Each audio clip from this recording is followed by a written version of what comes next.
Bonjour Olivier. Bonjour Cédric. Associé gérant chez Platinium. Et tout à l'heure, Pierre Sabatier qui préside PrimeView nous disait les marchés vont devoir prendre en compte plus que jamais le risque politique. Les politiques vont aussi commander à l'économique.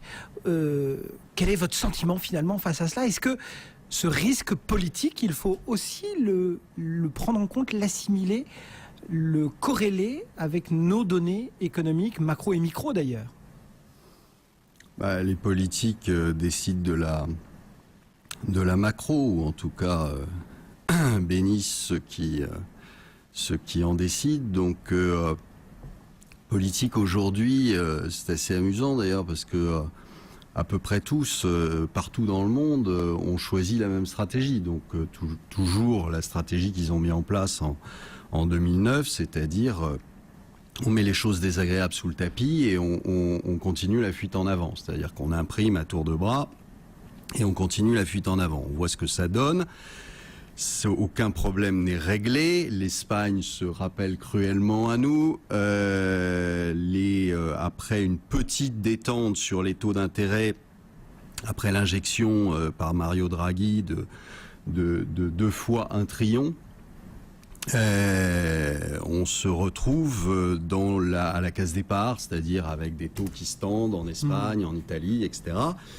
Et avec toujours la même problématique. Alors j'ai entendu maintenant tous les politiques et pas que français, mais tous les politiques qui disent aujourd'hui, écoutez, on a le choix entre 2 politiques, la politique d'austérité ou la politique de croissance. Seul problème, c'est que la croissance, c'est pas une politique. C'est-à-dire que vous pouvez pas décréter la croissance comme ça, quoi, si vous voulez. Vous pouvez aujourd'hui décréter une cure d'austérité, ça oui, mais décréter la croissance, non. Ça n'existe pas. Il n'y a pas des mesures politiques aujourd'hui, selon vous, qui pourraient inciter, conduire, améliorer, favoriser la croissance? Mais non, mais parce que c'est trop tard. C'est trop tard et c'est mondial. Donc la croissance, il va bien falloir qu'elle vienne de quelqu'un. Il suffit pas de produire et après il faut vendre. Or aujourd'hui, vous vendez à qui?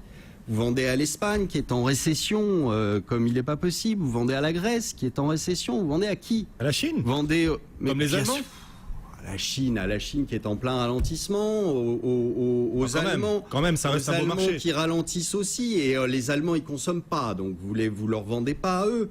Donc vous allez le vendre à qui? Aux États-Unis, qui sont en pleine forme, comme chacun sait. Vous me faites le coup toutes les semaines de me dire que les États-Unis ça va très bien. Donc, vous aimez bien caricaturer. Moi, je vous dis que ça va pas.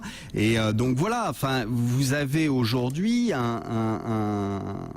en effet 2 choix. Le choix de la poursuite de la fuite en avant, ou le choix à un moment de se dire il faut arrêter, il faut en effet régler ce problème de surendettement de tous les pays dans le monde, arrêter d'imprimer des billets comme on en imprime parce que ça devient ridicule. En clair, aujourd'hui, c'est bien de souhaiter la croissance. Tout le monde la souhaite, la croissance. Le problème, c'est que c'est pas sur un plateau de télé en appelant la croissance que vous allez la voir. Mario Monti fait quand même 2-3 efforts en Italie. Il va libéraliser, en tout cas, il essaie de libéraliser le marché du travail. C'est supposé créer de la croissance. Pour l'instant, oui, c'est supposé. Oui. On a bien employé le bon terme. Supposé. Vous n'y croyez pas? C'est supposé. C'est-à-dire que les marchés... Une cure d'austérité, vous pouvez pas augmenter les impôts, vous pouvez pas réduire les dépenses, vous ne pouvez pas et vous attendre à ce que vous ayez de la croissance. Il y a quelques jours, on s'est étonné que la récession en Espagne soit plus forte que prévu, mais il n'y a aucun étonnement à avoir. On est là, on tape sur la tête de tout le monde et on s'étonne que les gens aient mal. Ben non, c'est normal. C'est tout à fait normal. Ce qui est étonnant d'ailleurs, c'est que les gens n'aient pas plus mal et que y ait pas. Donc finalement, quand lundi matin, quand le 6 mai ou le 7 mai, quand au moment de la présidentielle américaine, on va avoir l'envie, nous, de dire tiens, les marchés réagissent à telle ou telle élection ou à tel ou tel camp choisi par des électeurs.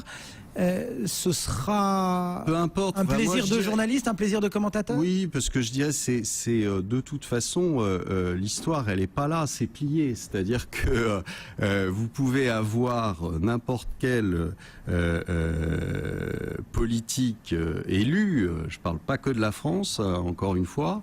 Vous pouvez avoir n'importe quel politique élu. Visiblement, ils sont quand même pas, c'est quand même pas des grands courageux. Donc, et c'est logique. C'est toujours difficile d'aller voir votre population qui vient de vous élire ou qui est en train de le faire pour leur dire, écoutez les gars, ça va se passer très très très mal.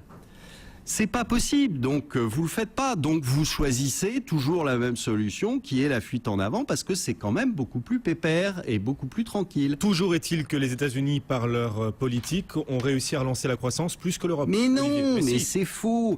Mais non, c'est du maquillage. Arrêtez, c'est faux. On vous l'a prouvé 10 fois, 100 fois, etc.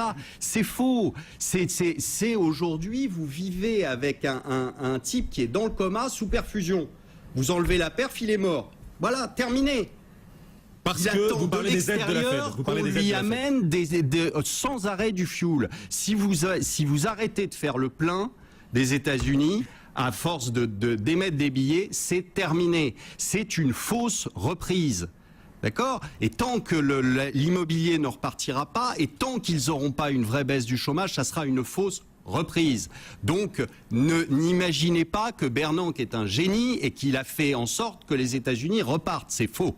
Olivier Delamarche, lui, il est là, en vrai, et candidat à rien pour vous dire les choses avec ses mots. Il est là tous les mardis au cœur d'Intégral Bourse. Il est associé gérant chez Platinium. Et on n'est jamais déçu.